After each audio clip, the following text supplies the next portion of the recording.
Hey everyone, so this is going to be an unscripted, unedited review of the film Bohemian Rhapsody. I just saw it last night. Now, the reason it's not going to be edited or anything like that is because the last time I did that, it got a copyright claim by Universal, not DMCA. So I figured this is just going to be the easiest way to get my opinion out there and not get in any sort of trouble again. Because the algorithm does not favor you as a whole, like your channel as a whole.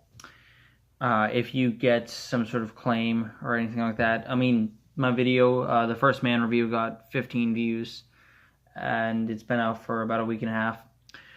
Okay, so Bohemian Rhapsody. I liked it. I liked it more than I thought I was going to. The trailers were very, very impressive, but I was a little hesitant when I saw that it got relatively low scores on Rotten Tomatoes and Metacritic. It's hovering around like a 44, 45, 49 not percent, but 49 of 100 on Metacritic. And Rotten Tomatoes, it has a 61. So it's definitely average, slightly below average reviews. But it has a very solid user rating on IMDb as an 8.4 with about 80,000 ratings. So that's a very solid number. I would rate it a 7. Now, what I liked about it was the overall, on a technical aspect, it's very good. There was some green screen work, and while it didn't look the best, it was, especially at the end with the Live Aid, it looked very good. The directing by Bryan Singer, I'm not really sure why they hired him, was solid. There was some definitely some cool shots. There was one that like went through like 2 tour buses into like a show, and it was wicked cool. And all the music type editing was very good. Rami Malek killed it. I'd say he's definitely going to get a Golden Globe or some sort of major award for playing Freddie. He did very well with like the fake teeth and the accent and everything, because Freddie Mercury has like a very thick Cockney type accent, and he portrayed that very well. And it reminded me a lot of Val Kilmer's performance of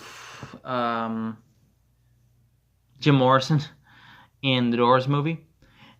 Whereas there are some times where he's just sort of singing, and it's not really like a Queen song, he's just singing. And I'm wondering if he was able to sort of do an impression of Freddie's singing voice, or they got somebody else to redub all the singing with somebody who sounds like Freddie. Everybody else in it was very solid. There wasn't really any weak performances.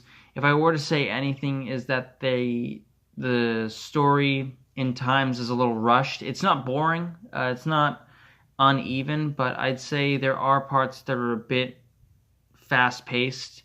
Like 10 minutes in, they already have a record deal. They sort of bypass a lot of that sort of stuff. They talk about how they hadn't played together for years, but it didn't feel like that at all. It didn't really feel like that amount of time has passed. As someone who's not like a huge Queen fan, I mean, everyone likes Queen, but I wouldn't really consider myself a Queen fan. I like their music. I own a couple albums, but that's the extent of it.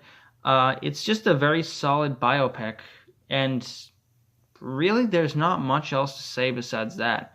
If you're a fan of Queen, you'll absolutely love it. If you're looking for a good biopic, you'll definitely enjoy it.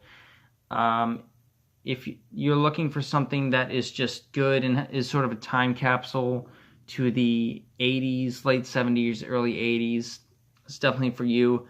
Because they definitely did their homework when it came to the aesthetic. Like I said in my First Man review, I'm very tired of when they try to redo television footage or old film footage, but it just looks like they threw some grain on it and it doesn't look convincing. There was some times where they redid music videos, like they redid the Bohemian Rhapsody music video, and it actually looked like they shot it on film in 1982. Yeah, that's really about it. It's a PG-13 movie, so take that for what it's worth. It didn't really feel like it there. I actually didn't know until after I saw the film that it was PG-13, because they did push the PG-13 boundary with a lot of the like homoerotic stuff near the end. I was surprised of how much they were able to get away with a PG-13. They had the obligatory one fuck. Can I still say fuck? Who cares? And yeah, that's really about it. 7 out of 10. I do recommend seeing it. It's killing at the box office.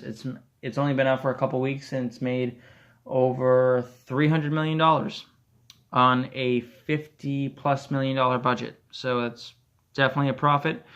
I'm glad that this time of year is the Oscar season. That's when a lot of Oscar type movies come out, and that looks so far so good.